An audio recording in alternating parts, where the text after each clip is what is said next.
Tempo comum, 28ª semana, segunda-feira. Tema: 40. O pão de cada dia. Pontos a meditar. 1. O que desejamos obter quando pedimos o pão nosso de cada dia. 2. O pão da vida. 3. Fé para poder comer este novo pão do céu, a Sagrada Comunhão. Pelo sinal da Santa Cruz, livrai-nos Deus nosso Senhor dos nossos inimigos. Em nome do Pai, do Filho e do Espírito Santo. Amém. Meu Senhor e meu Deus, creio firmemente que estás aqui, que me vês, que me ouves. Adoro-te com profunda reverência. Peço-te perdão dos meus pecados e graça para fazer com fruto este tempo de oração. Minha Mãe Imaculada, São José meu Pai e Senhor, meu anjo da guarda, intercedei por mim.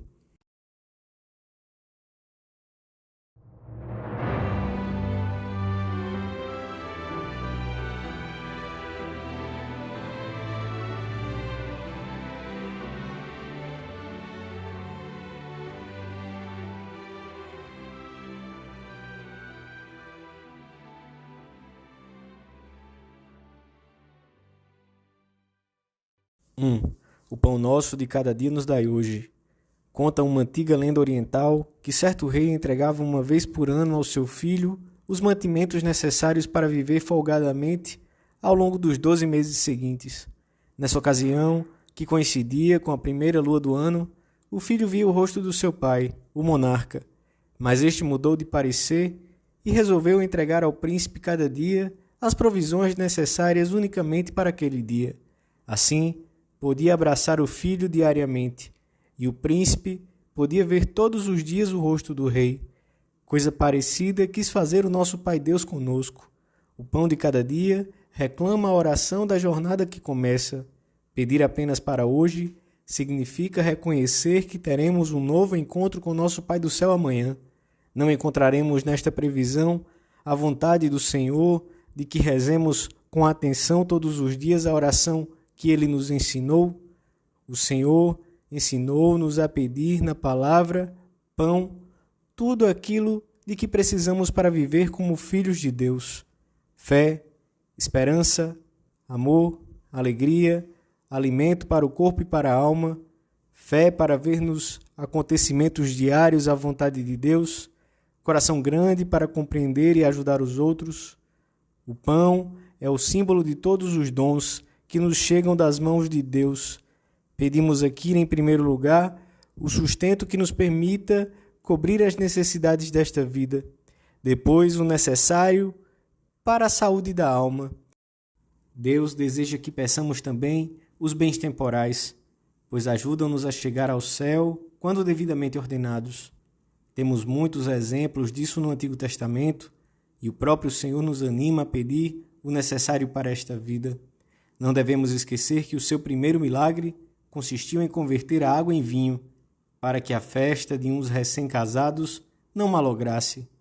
Noutra ocasião, alimentou uma ingente multidão que o seguia faminta havia 3 dias. Também não se esqueceu de advertir que dessem de comer a filha de Jairo, que acabava de ressuscitar. Ao pedirmos o pão de cada dia, reconhecemos que toda a nossa existência depende de Deus. O Senhor quis que pedíssemos todos os dias aquilo de que necessitamos, para que nos lembrássemos constantemente de que Ele é nosso Pai, e nós, filhos necessitados, que não podemos valer-nos por nós mesmos. Rezar bem esta parte do Pai Nosso equivale a reconhecer a nossa pobreza radical diante de Deus e a sua bondade para conosco, que todos os dias nos dá o necessário. A ajuda divina nunca nos há de faltar. 2. Os santos padres não se limitaram a interpretar este pão como um alimento material. Também viram o significado nele, o pão da vida, a Sagrada Eucaristia, sem a qual a vida espiritual da alma não pode subsistir. Eu sou o pão da vida. Os vossos pais comeram o maná do deserto e morreram.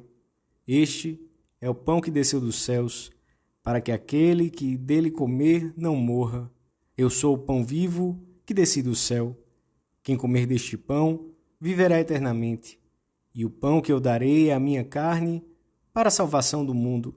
São João recordará durante toda a sua vida este longo discurso do Senhor e do lugar onde o pronunciou. Estas coisas Disse-as Jesus, ensinando em Cafarnaum, na sinagoga. O realismo destas palavras e das que se seguiram é tão forte que excluem qualquer interpretação em sentido figurado. O maná do Êxodo era figura deste pão, o próprio Jesus Cristo, que alimenta os cristãos no seu caminho para o céu. A comunhão é o sagrado banquete em que Cristo se dá a si mesmo. Quando comungamos, participamos do sacrifício de Cristo.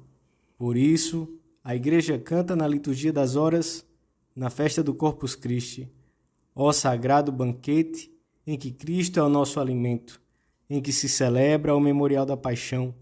A alma se enche de graça e nos é dado um penhor da futura glória. Os ouvintes entenderam o sentido próprio e direto das palavras do Senhor, e por isso custou-lhes aceitar que essa afirmação pudesse ser verdade. Se a tivessem entendido em sentido figurado, não se teriam mostrado tão surpreendidos, nem se teria originado nenhuma discussão entre eles. Disputavam, pois, entre si os judeus, dizendo: como pode este dar-nos a comer a sua carne? Jesus afirmava claramente que o seu corpo e o seu sangue são verdadeiro alimento da alma, penhor de vida eterna e garantia da ressurreição corporal. O Senhor chega até a empregar uma expressão mais forte que o mero comer. O verbo original poderia traduzir-se por mastigar, sublinhando assim o realismo da comunhão. Trata-se de uma verdadeira comida, na qual o próprio Cristo se dá como alimento. Não é possível uma interpretação simbólica, como se participar da Eucaristia fosse somente uma metáfora, e não significasse comer e beber realmente o corpo e o sangue de Cristo. Cristo, depois da comunhão, não está presente em nós como alguém está presente no seu amigo, por meio de uma presença espiritual. Está verdadeira, real e substancialmente presente em nós. Na Sagrada Comunhão, a união com Jesus é tão estreita que excede a capacidade de entendimento de qualquer ser humano. Quando dizemos: Pai, o pão nosso de cada dia nos dai hoje, e pensamos que podemos receber todos os dias o pão da vida, devemos encher-nos de alegria e de um imenso agradecimento, e animar-nos a comungar com frequência e mesmo diariamente, se for possível. Porque se o pão é algo cotidiano, porque o recebe somente uma vez por ano, recebe diariamente aquilo que diariamente te é proveitoso, e vive de modo que todos os dias sejas digno de recebê-lo. 3. A Sagrada Eucaristia, de modo análogo ao alimento natural, conserva, acrescenta, restaura e fortalece a vida sobrenatural. Concede à alma a paz e a alegria de Cristo como uma antecipação da bem-aventurança eterna. Limpa a alma dos pecados veniais e diminui as más inclinações. Aumenta a vida sobrenatural e move a realização de atos eficazes relativos a todas as virtudes. É o remédio para as nossas necessidades cotidianas. Oculto sob os acidentes do pão, Jesus espera que nos aproximemos dele com frequência para recebê-lo. O banquete, diz-nos, está preparado. São muitos os ausentes e Jesus espera-nos. Quando o recebermos, poderemos dizer-lhe com uma oração que hoje se reza na liturgia das horas: fica conosco o Senhor Jesus, porque se faz tarde. Se nosso companheiro de caminho, levanta os nossos corações, reanima a nossa débil esperança. A fé, que se manifestará em primeiro lugar na conveniente preparação da alma, será indispensável para comermos este novo pão. Os discípulos que abandonaram Jesus naquele dia renunciaram à sua fé. Nós dizemos-lhe com São Pedro: Senhor, a quem iremos? Tu tens palavras de vida eterna. E fazemos o firme propósito de preparar melhor a comunhão, com mais fé e mais amor. Adoremo-lo com reverência e com devoção. Renovemos na sua presença o oferecimento sincero do nosso amor. Digamos-lhe, sem medo que o amamos. Agradeçamos-lhe esta prova diária de misericórdia, tão cheia de ternura, e fomentemos o desejo de nos aproximarmos da comunhão com confiança. Eu me surpreendo diante deste mistério de amor. O Senhor procura como trono o meu pobre coração para não me abandonar se eu não me afasto dele. Ao terminarmos a nossa oração, dizemos também ao Senhor, como aquelas pessoas de Cafarnaum: Senhor, dai-nos sempre desse pão.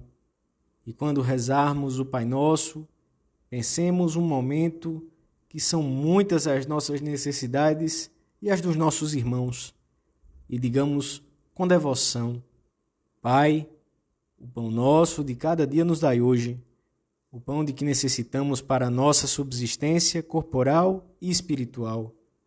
Amanhã, sentir-nos-emos alegres ao pedirmos novamente a Deus que se lembre da nossa pobreza. E Ele nos dirá: todas as minhas coisas são tuas.